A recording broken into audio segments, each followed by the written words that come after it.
हरि ओम. सार्थक वाटे झाली या वेचाचे, जीवनगाथा एका तपस्विनीची. या शीर्षकांतर्गत पूजनीय स्वामीभक्त डॉक्टर सुषमाताई वाटवे यांच्या संकलित आत्मवृत्ताचं वाचन आपण ऐकत आहोत. आज ऐकूया यातील प्रकरण 4, विविध भूमिका, याचा भाग 15. गुरुपूजनाची व्यवस्था. परमहंस सद्गुरू स्वामी स्वरूपानंद 1974च्या 15 ऑगस्टला निजधामी गेले. त्यानंतर 1 वर्षानं सद्गुरू स्वामी माधवनाथांनी अनुग्रह देण्यास प्रारंभ केला. हळूहळू त्यांच्या अनुगृहितांची संख्या वाढू लागली.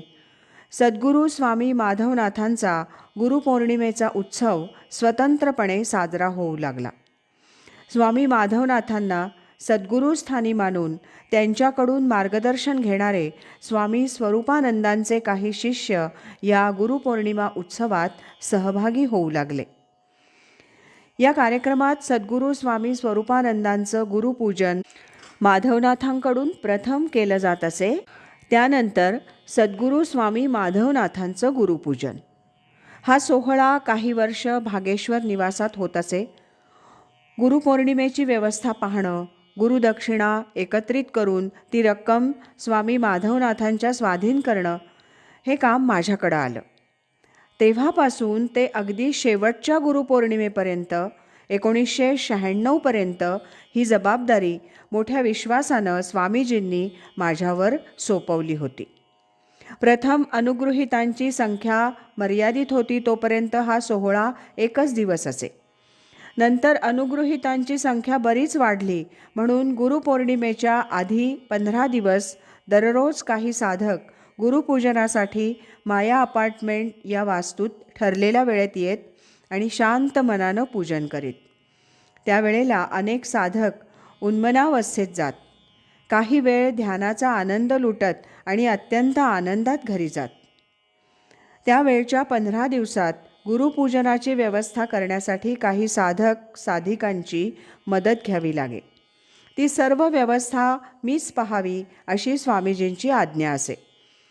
नंतरच्या 10 वर्षात 1986 ते 1996 बराच तरुण वर्ग काम करण्यासाठी तयार होत होता. शिवाय 2-3 वेळेला माझी प्रकृती ठीक नव्हती म्हणून मी स्वामीजींना त्या वेळी सुचवलं की हे व्यवस्थेचं काम तुम्ही दुसऱ्या कुणाकडे तरी सोपवायचं तर सोपवा. एवढी वर्ष माझ्याकडून झालं, पण यंदा माझी प्रकृती बरी नाही. त्यावर स्वामीजी निश्चयी स्वरात सांगत, नाही, ही व्यवस्था तुम्हीच पाहायची. मदतीला नेहमीप्रमाणे काही मंडळी घ्या आणि तुमच्या पद्धतीप्रमाणे शिस्तीने ते काम पार पाडा. प्रकृती बरी नसेल तर तिथं खुर्ची घेऊन बसा, पण हे काम तुम्हीच करायचं. मी सर्वांना तसं सांगितलंय. मग सर्वांना मदतीला घेऊन कोणत्या दिवशी कोण पूजेला येणार त्यांची नावं नोंदवून घेऊन व्यवस्थितपणे तो कार्यक्रम पार पडत असे. गुरुपौर्णिमेचा मोठा कार्यक्रम हॉलमध्ये घेतला जाई.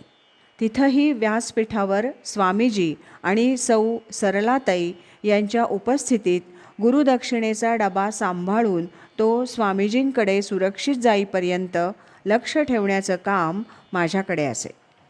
स्वामीजींच्या स्वभावाप्रमाणे एकदा एखादं काम एका व्यक्तीकडे सोपवलं आणि ते त्यांच्या मनाप्रमाणे चोख होत आहे असं दिसलं की सहसा ते त्यात बदल करीत नसत. तशी काही कामं त्यांनी माझ्याकडे सोपवली होती.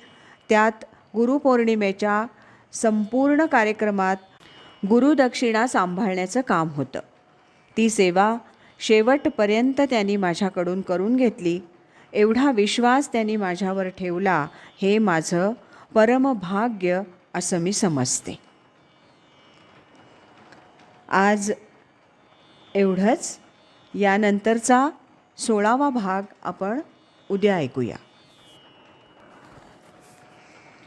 अखंड करी सोहम ध्यान,